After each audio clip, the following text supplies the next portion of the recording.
I had been living with my aunt in the Silvermoon Pack for a few months now. Before that, my life had been quiet and secluded.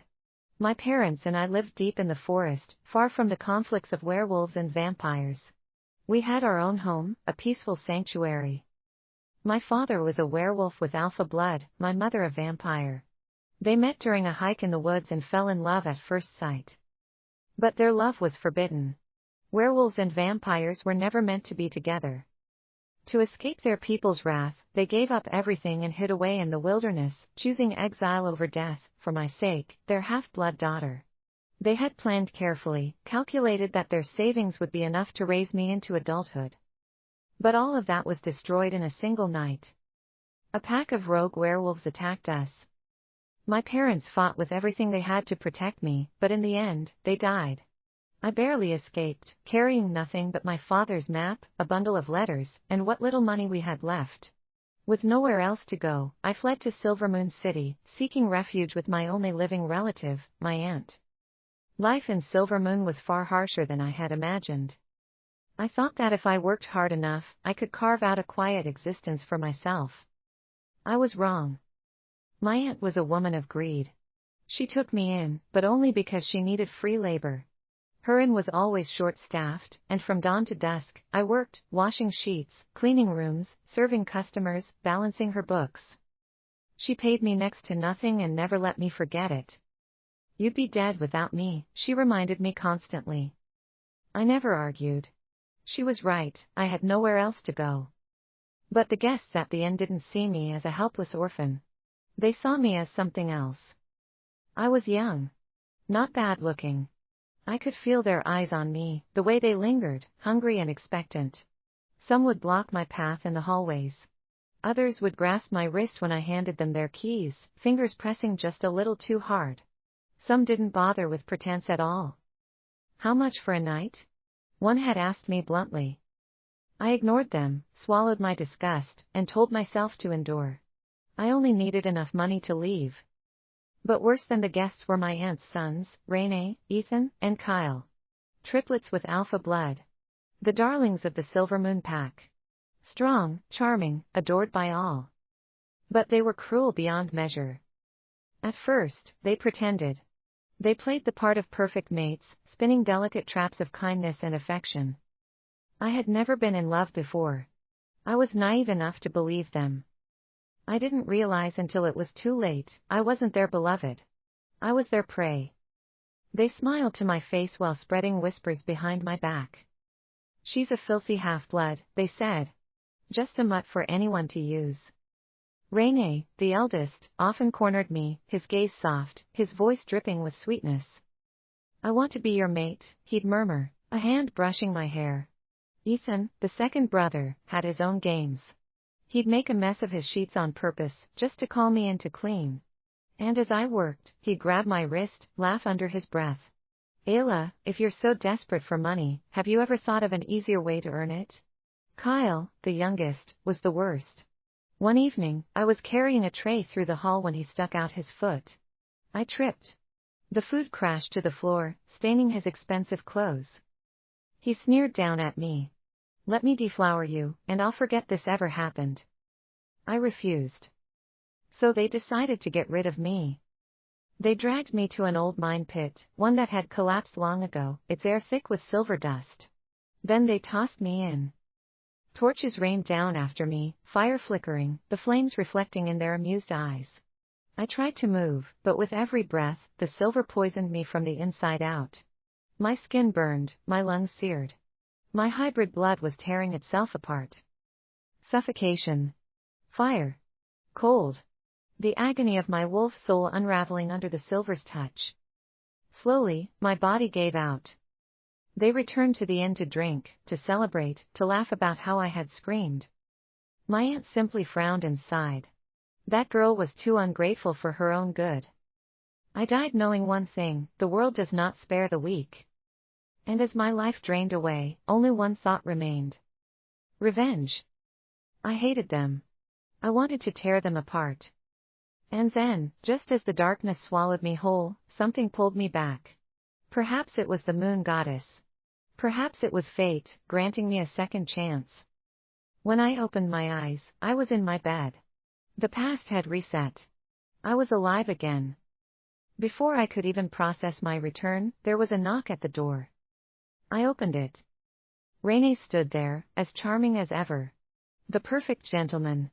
His smile was warm, inviting, melting away suspicion like snow under the sun. Ayla, he said, his voice smooth. I've always thought your name was as beautiful as you are. I'd love to take you to the bonfire festival. Will you come with me? The bonfire festival. I smiled.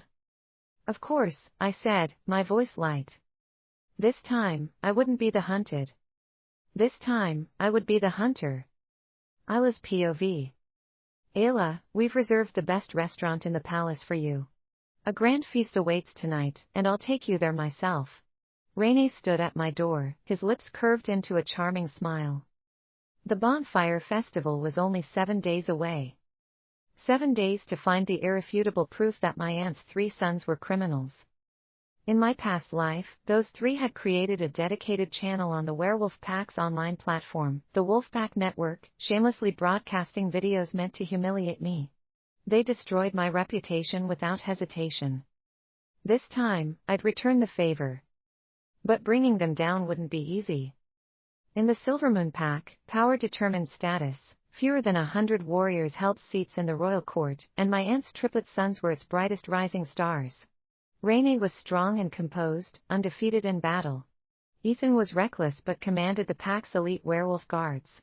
And Kyle was the most cunning, his honeyed words leading people straight into his traps. They always moved together, clad in tight-fitting battle robes that accentuated their physiques, their every appearance sending waves of adoration through the female courtiers. Tall, broad-shouldered, their sculpted muscles seemed almost unreal, chiseled to perfection.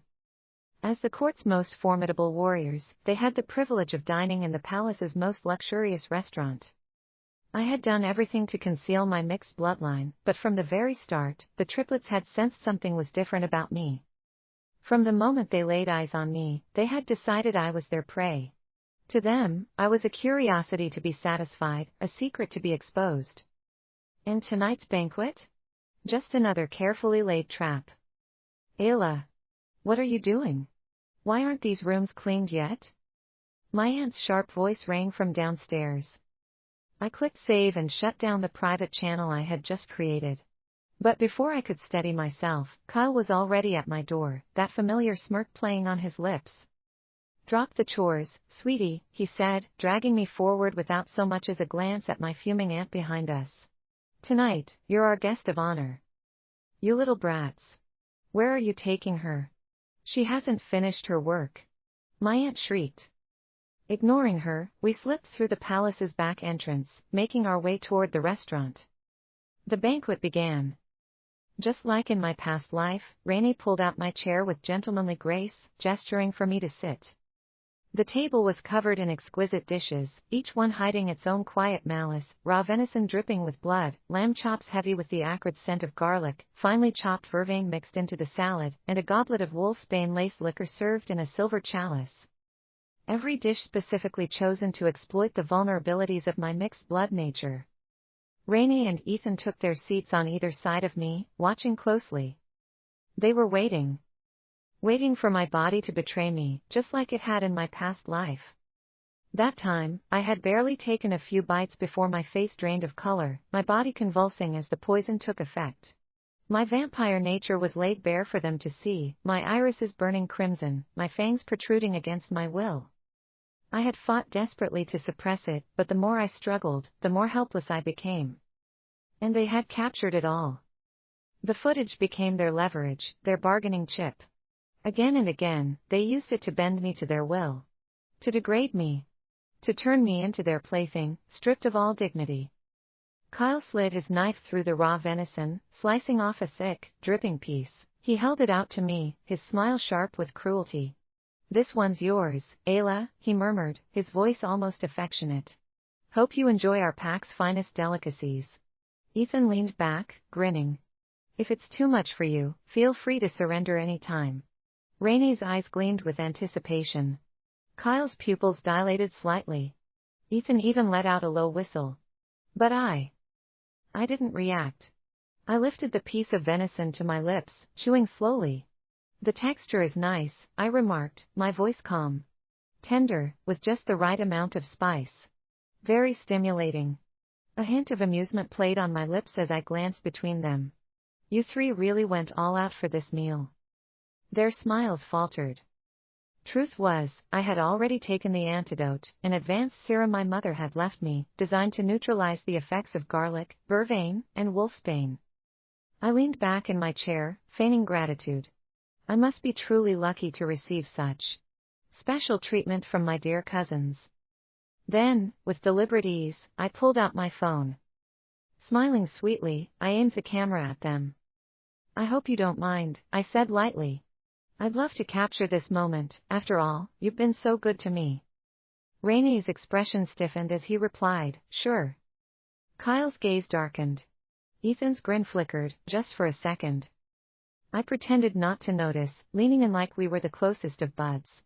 Isla's POV. Enough, Ayla. Stop recording and eat properly.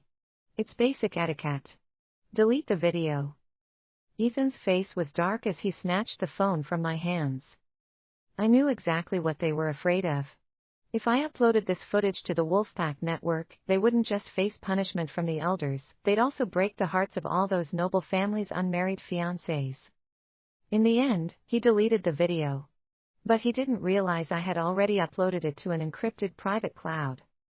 In my past life, I had been too naive, believing that obedience and patience would lead me to my mate.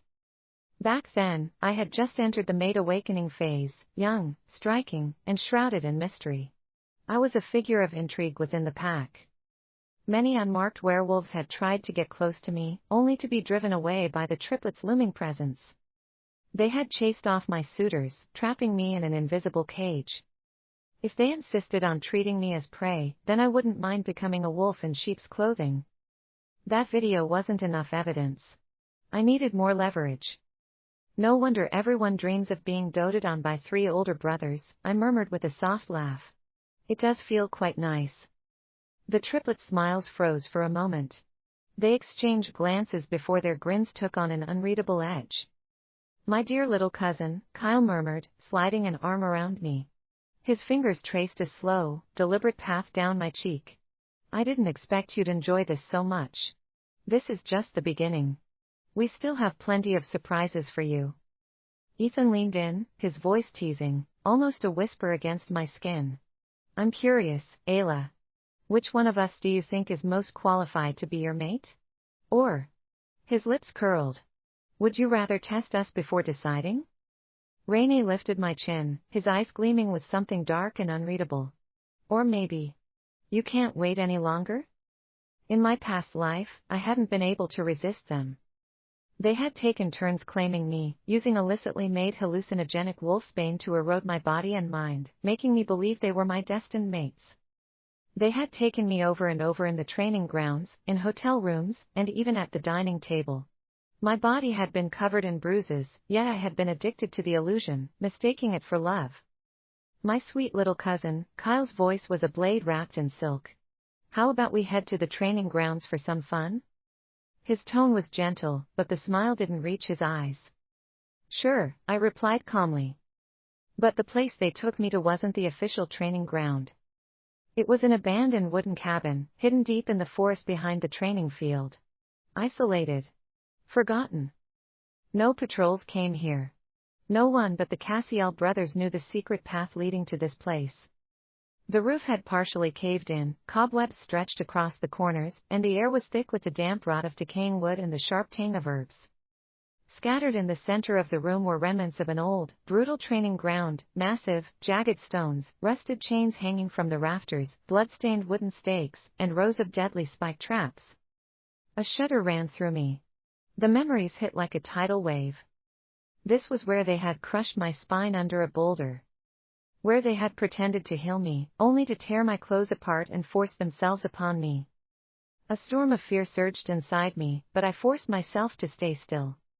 Kyle's laughter was light, almost musical. Would you like me to teach you how to fight like a true werewolf?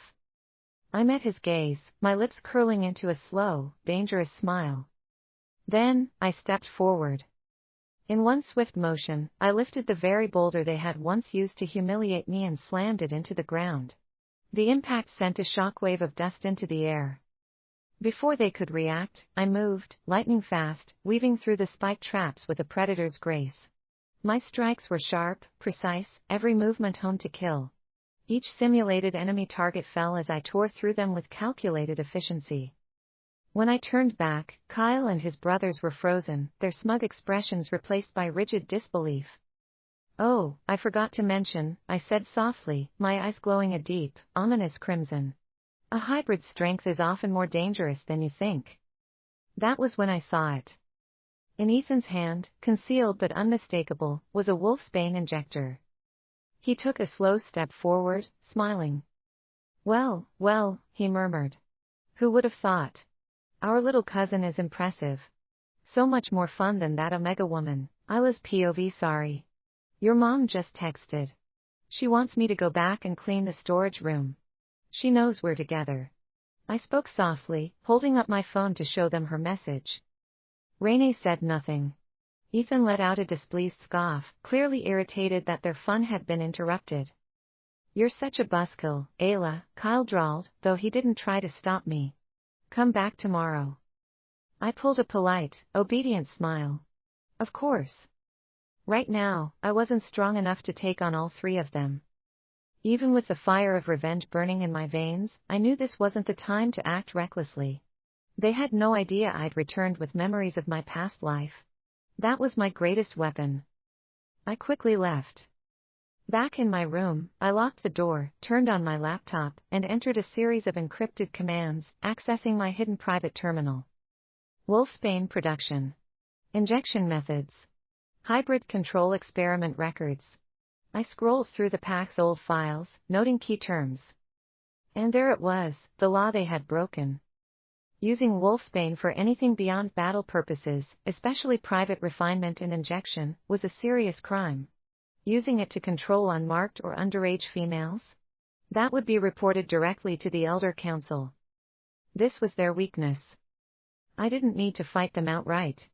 I just needed to make them confess. At the crack of dawn, my aunt came banging on my door. As expected, since I hadn't done my assigned work last night, she deliberately arranged for me to serve the most violent, impossible-to-please guests at the inn. I endured a full day of humiliation and torment. Exhaustion and rage twisted inside me, pushing me to my limit. I had 5.5 days left. I needed a way to lure them out, to make them reveal the drugs in front of me. When I finally dragged myself back to my room, drained and aching, I found the door slightly open. Kyle stood inside, holding a leather whip studded with silver spikes, the cold glint of metal catching in the moonlight. His lips curled into a smile, a dangerous mix of amusement and something darker. "Rough night, little cousin," he murmured, stepping closer. He leaned in, his breath brushing my ear.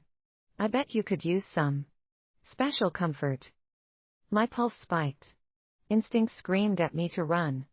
I stepped back, only to collide with Reine's solid chest. His strong arms wrapped around my waist. Lowering his head, he whispered, his breath warm against my skin, sending a shiver down my spine. "Don't be afraid, Ayla. As long as you behave, we'll take very good care of you." Before I could scream, one of them clamped a hand over my mouth. Another lifted me off my feet. "Let me go." My muffled cries were useless. They carried me into the dark, windowless laundry room. The door slammed shut behind us, the lock clicking into place. I thrashed, desperate, but I couldn't break free. Ethan held up a camera, smirking. The cruel amusement in his eyes made my stomach turn. "Relax," he said smoothly. "We just want to capture you at your most beautiful. One day, you'll thank us." "Stop struggling," Reine murmured, his voice low and almost tender as he tilted my chin up, forcing me to meet his deep, hypnotic gaze. "From now on, you belong to us." Kyle stepped closer, dragging the spiked whip lightly across my neck and collarbone. A sharp, icy sting followed in its wake, sending my heartbeat into a frenzied rhythm. "We're only helping you accept your fate, Ayla," he murmured. "Be a good girl, and we'll take